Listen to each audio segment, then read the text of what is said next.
Oswald, évidemment c'est compliqué de préparer cette rencontre. La semaine, les derniers jours ont été horribles, j'imagine, pour tout le monde. Il y a ce huis clos en plus, et ce contexte extrêmement pesant. Le contexte est surtout pesant par les événements tragiques qui nous ont secoué cette semaine. Ça a été une semaine évidemment compliquée à gérer l'aspect sportif, mais surtout l'aspect humain, tout ce qui a pu se passer depuis samedi, depuis le match de Reims. Et après, il y a le contexte évidemment du match de demain qui va se jouer dans une atmosphère, dans un huis clos, donc qui va rajouter, je pense, un côté pesant. C'est pas ce qu'on recherche quand on est joueur de foot, de jouer dans une enceinte vide, mais en plus avec ces événements-là, c'est vraiment ce qu'on n'avait pas envie. On avait envie de passer un moment de recueillement avec toute la famille du HAC, avec les éducateurs, les joueurs, les dirigeants, les supporters, pour pouvoir rendre un hommage à la hauteur de notre émotion et de notre peine. Donc voilà, on va faire 100. On va rendre un hommage dans la plus stricte intimité, et puis on en fera un plus partagé avec tout le monde un peu plus tard. Comment on fait, comment vous faites depuis plusieurs jours pour rejouer et pour jouer demain? J'avoue que c'est dur. En tout cas, les heures qu'on suivi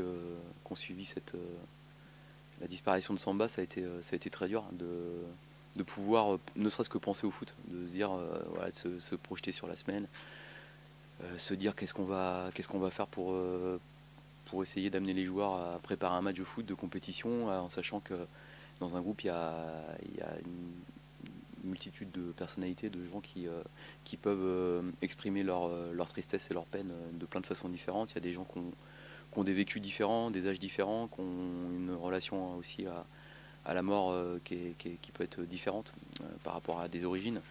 Et il faut avec tout ça réussir à avoir la bonne approche pour en même temps avoir la pudeur et avoir le recul par rapport au foot, mais en même temps d'amener les joueurs à jouer un match de foot à la fin de la semaine, parce que ça, quoi qu'il en soit et quoi qu'on fasse, on savait qu'on avait un match de foot à jouer, donc il faut petit à petit, étage par étage, couche par couche, essayer d'amener les joueurs à se projeter sur le match. C'est de l'échange, c'est de la proximité, c'est de la discussion, c'est de bien connaître ses joueurs, c'est d'essayer de détecter les signaux qui sont des fois pas trop visibles chez les uns, chez les autres, les gens qui s'expriment beaucoup, les gens qui s'expriment pas, les gens qui sont un peu cachés, mais la force d'un sport co et d'un groupe, c'est d'avoir de la ressource à l'intérieur, et que ces moments de peine-là, on peut les vivre ensemble, et que là, dans ces cas-là, la notion de groupe prend tout son sens. Oswald, le huis clos, j'imagine vous êtes peut-être comme tout le monde, vous auriez aimé qu'il soit reporté. Pour moi, ça faisait pas de doute qu'on allait le reporter, qu'on allait jouer devant nos supporters pour pouvoir, voilà, pas pour le match en soi, parce que le match c'est une chose, mais dans des circonstances aussi douloureuses, je pensais qu'on allait faire une exception et qu'on aura un huis clos sur un des matchs qui reste d'ici la fin de la saison.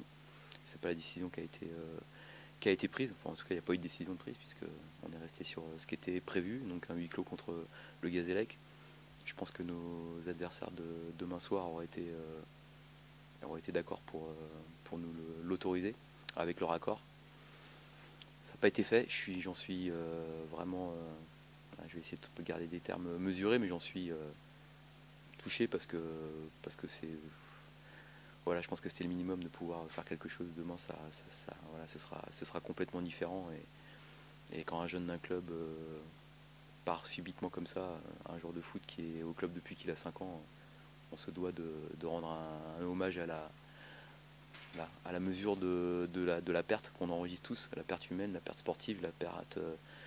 Voilà, pour les centres de formation, c'est un gamin du club, un pur gamin du club, et il avait un avenir. C'est pas celui dont on parlait le plus parmi nos jeunes, mais je peux vous dire que c'est celui sans doute qui avait beaucoup de belles choses à faire dans sa carrière. Voilà. Donc c'est une grosse, voilà, un peu dégoûté qu'on joue pas dans notre public demain.